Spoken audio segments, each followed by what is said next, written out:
Welcome back, Math Wizards. Today we're looking at decimals and how to read them, and then we're going to have a second part of converting fractions to decimals. So here we have our ones place, our tenths place, and our hundredths place with a TH behind the end of the tenths and the hundredths. This is everything behind the decimal. This is our regular ones. When you think of decimals, think of money. This is no dollars, 4 dimes, and 3 pennies. So when you think of how to write this, this is read as 43 hundredths. 2 spaces, 1, 2, behind the decimal tells you hundredths. Because hundredths has 2 zeros, that's your clue.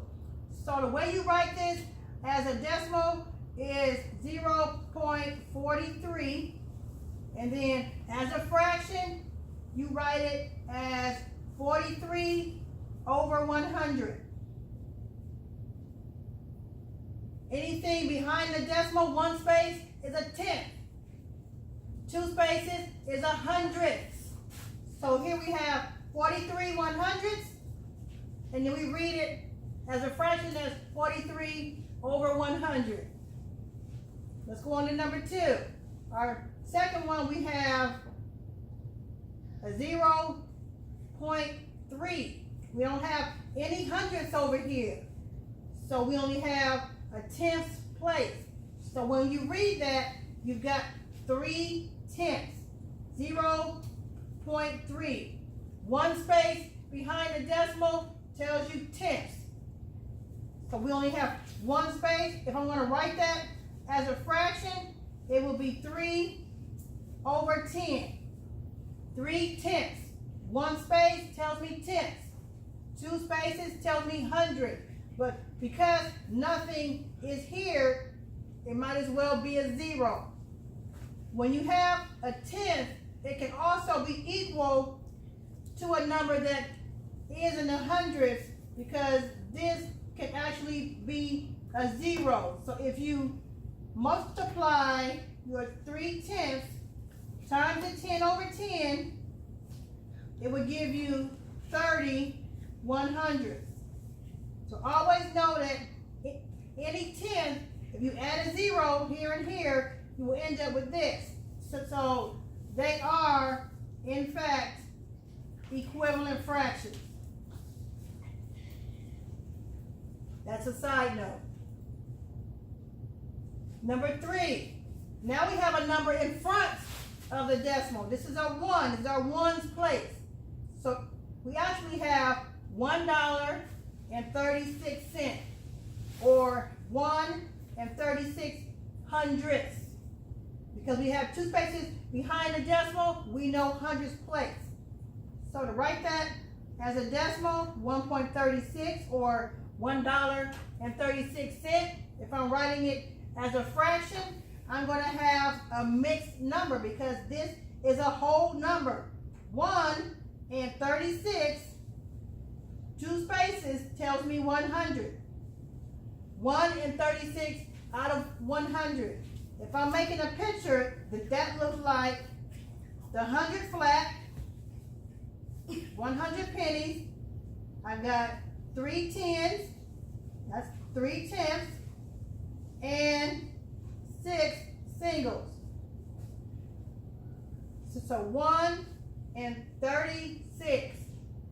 This is like your visual model if you're going to put it on something. All right? Our next one, 1.4. We don't have any hundredths over here. So as a fraction and a decimal, you're going to write 1.4 or 1 and 4 over 10. No hundredths place, so we only can go as far as our tenths. Now that we have looked at 4 different decimal types, now we're going to look at converting our decimals to fractions and back.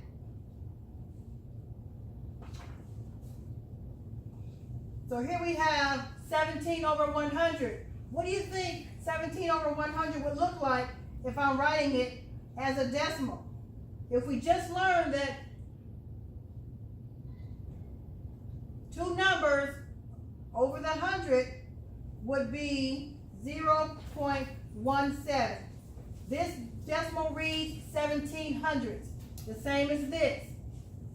If I've got 5/10 and I just learned that one space behind the decimal tells me tenths, when I write this, I'm going to write it as 0.5. Here I have 27 over 100.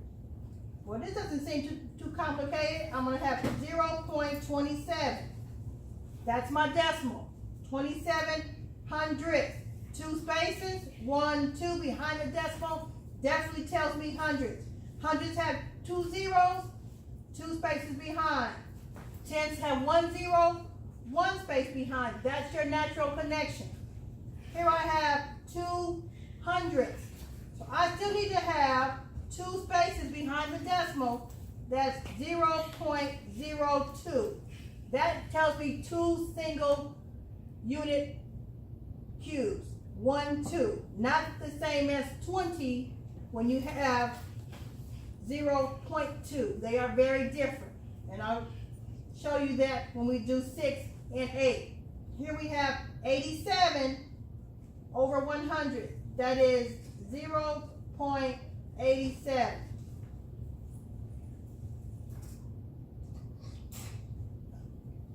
Two spaces behind the decimal, 2 zeros here. Now we have our 7/10. That's going to be 0.7. 1 space behind the decimal tells me tenth. That's my connection. Here I've got 47, 0.47. 2 spaces, 2 zeros. Here we have 7 100ths. That would be 2 spaces, 0.07. This is not the same as this. They are not equal. This is 7, and this here is technically 7D because you could put a 0 here, and that would make it 70. If you're doing the 10 times the 10, this is just 7. This is 7 tens. 10, 20, 30, 40, 50, 60, 70. 7 tens over 7 out of 100. Here we have 3 tenths. That would be 0.3. 1 space behind the decimal.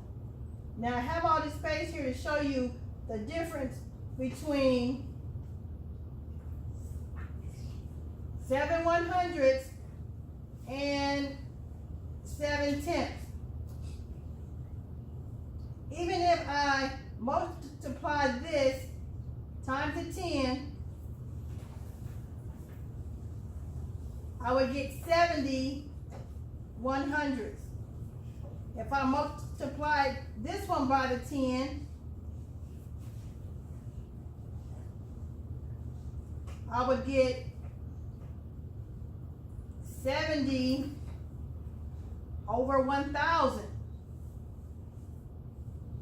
Because I'm going to take the 0 and bring it over here because I'm adding an extra tenth to it. So they are very different, not the same. So these here, this symbol means not equal. They are not equal. I'm going to write it here, not equal. That's 7 100ths and 7 tenths are not equal, but 7 tenths and 70 100ths are equal. These are, these two are not. So if you have any questions, please ask me in class. As we wrap this up, Math Wizards, like our video and subscribe. That way you'll know when new videos come out. Thank you for joining us, Math Wizards. Have a great day.